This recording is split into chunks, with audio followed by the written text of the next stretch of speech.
Hello everyone, आप सभी को मेरे यूट्यूब चैनल टच एग्जाम में फिर से एक बार स्वागत है। आशा है कि आप सभी लोग अच्छे होंगे और बढ़िया होंगे।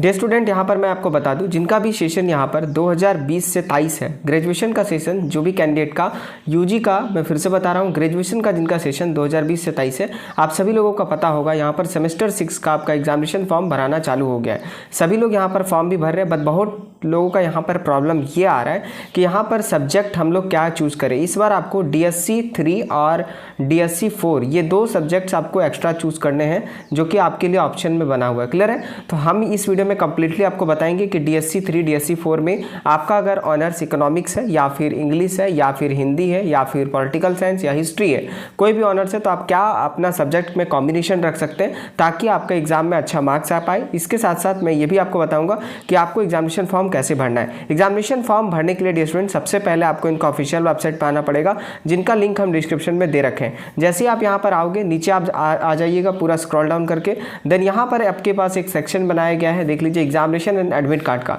यहाँ पर आपको क्लिक कर देना है। उसके बाद यहाँ पर देख सकते हो एक ऑप्शन है एडमिट कार्ड सेक्शन का, click here for examination form. आपको इस पर क्लिक कर देना है। जैसे ही आप क्लिक करोगे, एग्जामिनेशन फॉर्म का जो पेज है वो आपके सामने खुलकर इस तरह का आ जाएगा। क्लियर है? अब यहाँ पर आपको यूजर नेम और पासवर्ड मांगा जा रहा है, जो कि आपको पता होगा। अगर आपको पता नहीं है तो सिंपली आप यहाँ पर फॉरवर्ड पासवर्ड के ऑप्शन पे जा सकते हैं। आप यहाँ पर जाओगे, आपका पूरा नाम यहाँ पर मांगेगा, साथ ही मोबाइल नंबर जो रजिस्टर है वो मांगेगा। अगर मोबाइल नंबर स्विच ऑफ भी हो गया तो कोई दिक्कत की बात नहीं, और सर्च करेंगे तो आपका यहाँ पर यूज़र नेम और पासवर्ड लिख कर आ जाएगा। फिर आप यहाँ पर अपना यूज़र नेम और पासवर्ड डाल के लॉगिन कर लेंगे। लॉगिन करने के बाद अपना बेसिक डिटेल सारा फिल कर दीजिएगा। मैं यहाँ पर बिल्कुल प्रोसेस नहीं बता रहा हूँ, क्योंकि ऑलरेडी ये सब चीज़ें हम अलग वीडियो में कवर कर चुके हैं। नहीं देखे तो जाकर आप देख सकते हैं, मेरे प्लेलिस्ट सेक्शन में, VBU के प्लेलिस्ट सेक्शन में पड़ा हुआ है। ठीक है, आप देखिए यहाँ पर लॉगिन करेंगे। अब बेसिकली जो प्रॉब्लम आ रहा है कि DSC 3 में आपको क्या चूज़ करना है, DSC 4 में क्या चूज़ करना है, इसके लिए मैंने कंप्लीट इस वीडियो में आपको मैंने बताया कि आपको मैं बता दूंगा, ताकि आप लोगों को प्रॉब्लम नहीं होगा और यहाँ पर आप इजीली चूज़ कर सकते हो और अच्छा मार्क्स भी स्कोर कर सकते हो। इसके लिए मैं, चलिए, सबसे पहले आपको सब्जेक्ट कॉम्बिनेशन जो है क्या आपको चूज़ करना है वो मैं दिखा दे रहा हूँ। डियर स्टूडेंट, आप स्क्रीन पे देख सकते हैं, साफ साफ आपको यहाँ पर दिख रहा होगा। मैं अगर हिस्ट्री की बात करूँ, आप यहाँ पर देख लो, ये सेमेस्टर 6 का है डियर स्टूडेंट।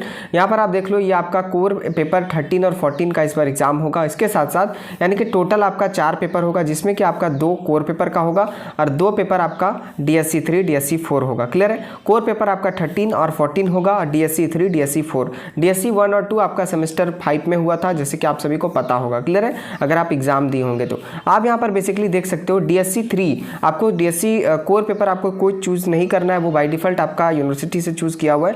बिल्कुल आप DSC 3 जो आपको चूज़ करना है, हिस्ट्री के लिए देख लीजिए, बस यहाँ पर एक ही ऑप्शन बनाया गया है हिस्ट्री में, history of modern India 8057 AD to 9047 AD, यानी कि 1857 AD से लेकर 1947 AD तक। ठीक है, आपके पास एक ही ऑप्शन है, आपको सिर्फ यही चूज़ करना है, DSC 3 में हिस्ट्री वाले। क्लियर है? ध्यान से देखिएगा, सभी के लिए हम यहाँ पर बात करेंगे, एक एक ऑनर्स के लिए भी। ठीक है, अब यहाँ पर देखिए आपका DSC 4 जैसे आप चूज करोगे DSC 3, ये उसके बाद देख सकते हैं हिस्ट्री ऑफ इंडिपेंडेंट इंडिया एक ऑप्शन है, सिर्फ एक ही ऑप्शन है, तो यहाँ पर आपको ऑप्शनल है ही नहीं। यहाँ पर आपको 1947 AD से लेकर 2014 AD तक यहाँ पर आपको कंप्लीटली ये वाला ऑप्शन चूज कर लेना है। क्लियर है? हम आपको बेसिकली एक ही चीज़ बता देते हैं, जिनका ऑनर्स आपका गेस्ट पेपर, ध्यान से सुनिएगा, गेस्ट पेपर या फिर आप तैयारी किए होंगे, बिल्कुल आप वही सब्जेक्ट को चूज करिएगा, ताकि बाद में आपको प्रॉब्लम ना हो और आपका क्वेश्चन सेम आए जो आप पढ़े थे। ऐसा ना हो कि आप पढ़ कुछ और रहे हैं और चूज कर लिया और एग्जामिनेशन आपको कुछ और देना पड़ जाए। बिल्कुल यहाँ पर आप स्कोर उस टाइम नहीं कर पाओगे। मैं आपको बता दूं, सेमेस्टर 6 आपका लास्ट सेमेस्टर है, यहाँ पर आपको बिल्कुल अच्छा स्कोर करना पड़ेगा, नहीं तो आपका एग्रीगेट जब बनेगा तो आपका CGPA जो होता है वो आपका डाउन चल जाएगा। इसके लिए आपको पूरा ध्यान रखना है कि आपको यहाँ पर परसेंटेज इंक्रीज करना या CGPA आपको बढ़ाना है, तो बिल्कुल आपको पेपर में अच्छा स्कोर करना पड़ेगा, यानी कि अच्छा नंबर लाना पड़ेगा। अच्छा नंबर आप कब ला सकते हैं? जब आपका तैयारी पूरी अच्छे तरीके से रहेगा। हिस्ट्री का क्लियर हो गया। आप देख लीजिए यहाँ पर आपका पॉलिटिकल साइंस का। क्लियर है? पॉलिटिकल साइंस में 2 ऑप्शन है डियर स्टूडेंट, मैं आपको बता दूं, यहाँ पर आप पॉलिटिकल साइंस अगर ऑनर्स लिए हैं, सेमेस्टर 6 में आपका है, तो बिल्कुल आप देख सकते हो पॉलिटिकल साइंस ऑनर्स वाले DSC 3 में आप लोग के पास 2 ऑप्शन बनाया गया है, इंडियन फॉरेन पॉलिसी और आपके पास है पार्टी सिस्टम इन इंडिया। बिल्कुल आप ये दोनों रख सकते हो, कोई दिक्कत की बात नहीं, दोनों ही अच्छे सब्जेक्ट्स हैं और दोनों के गेस्ट पेपर यहाँ पर अवेलेबल भी है। विद्या गैस यहाँ पर आपको मिल जाएगी, ताकि आप तैयारी कर पाओ। क्लियर है? अगर आप, मैं एक चीज़ बता रहा हूँ, जैसे कि अगर आप इंडियन फॉरेन पॉलिसी लेते हैं तो सेमेस्टर आपका जो DSC 4 है डियर स्टूडेंट, उसमें आप एक चीज़ ध्यान रखिएगा कि आपको यहाँ पर foreign policy of major power आप लीजिएगा ताकि अच्छा रहेगा। क्लियर है। और अगर आप यहाँ पर पार्टी सिस्टम इन इंडिया लेते हैं, पार्टी सिस्टम इन इंडिया अगर लेते हैं तो बिल्कुल आप यहाँ पर DSC 4 में आप यहाँ पर फेडरलिज्म इन इंडिया ही लीजिएगा ताकि आपके लिए अच्छा कॉम्बिनेशन यहाँ पर बन पाए। क्लियर है। और विद्या गैस की बात करें तो वो आपको दोनों पेपर के लिए अवेलेबल है। यहाँ पर बेसिकली होता क्या है मैं आपको बता देता हूँ। विद्या गैस अवेलेबल नहीं होती और बहुत लोग स्टूडेंट यहाँ पर पढ़ाई नहीं कर पाते हैं। बुक से बहुत कम ही लोग पढ़ते हैं, जो पढ़ते हैं वो अच्छा स्कोर करते ही करते हैं। क्लियर है। तो आपका पॉलिटिकल साइंस का क्लियर हो गया। बेसिकली अगर आपका मन ऐसा भी कर रहा है कि हम इंडियन फॉरेन पॉलिसी के साथ DSC 4 में फेडरलिज्म इन इंडिया ले सकते हैं क्या, तो हाँ बिल्कुल आप ले सकते हैं। इसमें कोई कॉम्बिनेशन नहीं, कॉम्बिनेशन जो है वो आपके इंग्लिश वाला में जो आपकी मैं आगे आपको दिखाऊंगा। क्लियर है। अब चलिए नेक्स्ट हम सब्जेक्ट की यहाँ पर बात कर लेते हैं। दोस्तों अब जिनका इकोनॉमिक्स ऑनर्स लिए थे सेमेस्टर 1 में, ठीक है, यानी कि जिनका इकोनॉमिक्स ऑनर था, सॉरी, आप लोगों के लिए सब्जेक्ट कॉम्बिनेशन जो है कुछ इस प्रकार है। आप यहाँ पर बिल्कुल देख सकते हो जिनका यहाँ पर इकोनॉमिक्स ऑनर्स है इन सेमेस्टर 6, क्लियर है, उन लोगों को DSC 3 में बिल्कुल आप यहाँ पर आपके पास 3 ऑप्शन बनाया गया। ठीक है।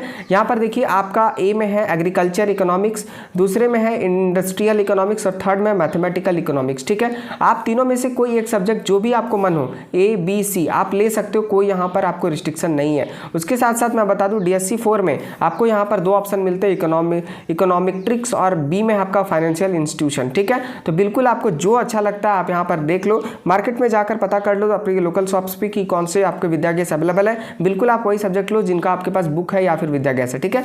मैं आपको बिल्कुल बता दे रहा हूँ, यहाँ पर सबसे जो आसान सब्जेक्ट्स बहुत लोग रखते हैं वो एग्रीकल्चर इकोनॉमिक्स यहाँ पर रखते हैं, इकोनॉमिक्स इंडस्ट्रियल इकोनॉमिक्स रखते हैं। तो बिल्कुल आप यहाँ पर रख सकते हैं। इसमें आप यहाँ पर इकोनॉमेट्रिक्स भी रख सकते हैं और फाइनेंशियल इंस्टीट्यूशन। ठीक है। बिल्कुल आपके पास ये कॉम्बिनेशन है, आप जो भी रखना है आप देख सकते हो। स्क्रीनशॉट ले लो ताकि आप बुक दुकान में जाकर पता कर पाओ कि कौन से विद्या गैस यहाँ पर अवेलेबल है और वही आप चूज करके पढ़ाई करके एग्जाम देना। क्लियर है।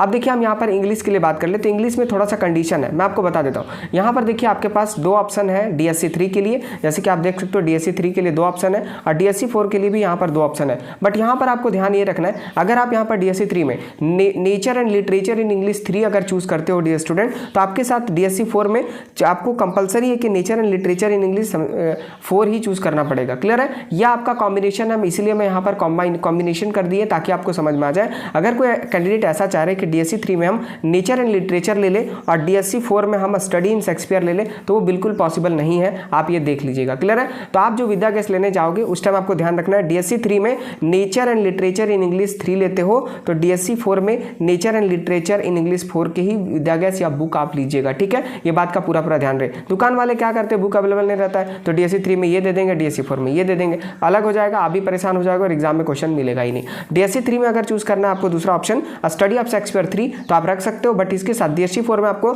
स्टडी ऑफ शेक्सपियर 4 ही रखना पड़ेगा। ये कॉम्बिनेशन क्रिएट किया गया है यूनिवर्सिटी की तरफ से। ठीक है। बिल्कुल यहाँ पर आप देख सकते हो। अब हम बात कर लेते हैं लास्ट में हिंदी के लिए। हिंदी के वाले बहुत सारे स्टूडेंट होंगे, आप देख लो यहाँ पर जिनका यहाँ पर हिंदी है, क्लियर, ऑनर्स, तो आपके साथ यहाँ पर कोई कॉम्बिनेशन का इशू नहीं है। आप DSC 3 में आपके पास 2 ऑप्शन है, सूरदास और तुलसीदास, दोनों का विद्या गैस अवेलेबल है। आपको जो अच्छा लगता है, जो भी अच्छा लगता है आपको टॉपिक, आप उस टॉपिक्स का यहाँ पर सिलेक्शन कर सकते हो। सूरदास या तुलसीदास दोनों यहाँ पर आप कोई एक रख लेना। उसके बाद DSC 4 में आपके पास है राष्ट्रभाषा हिंदी या कामकाजी हिंदी, दोनों में से आप कोई भी चाहो वो आप चूज कर सकते हो। ये फुली आपके ऊपर डिपेंडेंट है। ठीक है। तो कॉम्बिनेशन किस में ध्यान रखना है, तो बिल्कुल आप देख सकते हो यहाँ पर इंग्लिश वाले जो स्टूडेंट हैं आपको बिल्कुल ध्यान रखना है, अगर आप literature and nature and literature in English लेते हो तो आपको nature and literature in English 4 ही लेना पड़ेगा, और अगर आप स्टडी ऑफ शेक्सपियर 3 लेते हो तो स्टडी ऑफ शेक्सपियर 4 ही आपको लेना पड़ेगा। ये बात का पूरा ध्यान रखना है। बिल्कुल आप इस चीज़ को आप फॉलो करेंगे और अपना एग्जामिनेशन का तैयारी पूरी अच्छी तरीके से करने लगो।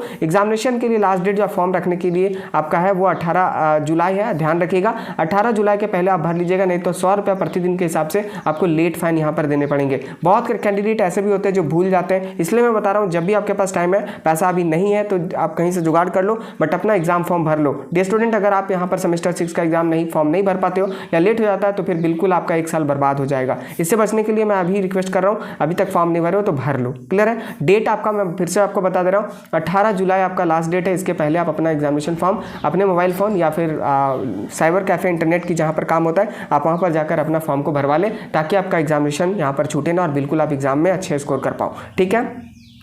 देखिए एग्ज़ाम की मैं अगर बात करूँ तो एग्ज़ाम बहुत जल्द आपका होने वाला है, क्योंकि देखिए अभी पीजी का आपका जब तक यूजी 6 सेमेस्टर का रिजल्ट नहीं आता है यूजी का, तब तक आपका पीजी का रिजल्ट यहाँ पर पीजी में एडमिशन नहीं ले पाएंगे। इसलिए आपका एग्जामिनेशन जो आपका बताया गया कि लास्ट वीक ऑफ जुलाई में होगा, तो ये आप ध्यान रखिएगा कि जुलाई में हो जाएगा, नहीं तो फिर आपका फर्स्ट वीक ऑफ अगस्त में हर हाल में आपका एग्जामिनेशन ले लिया जाएगा। इसलिए एग्जाम का तैयारी पूरी अच्छी तरीके से करने लगो, ताकि आपका एग्जाम में अच्छा स्कोर का हो पाए, ताकि आपका रिजल्ट अच्छा बन पाए। Thanks for watching. वीडियो अच्छा लगा होगा तो प्लीज़ आप इस वीडियो को शेयर करें ताकि सभी को पता चल पाए। साथ ही साथ इस चैनल पे नए तो प्लीज़ आप सब्सक्राइब करें ताकि आपको रेगुलर अपडेट मिलते रहे। Thanks for watching, have a nice day.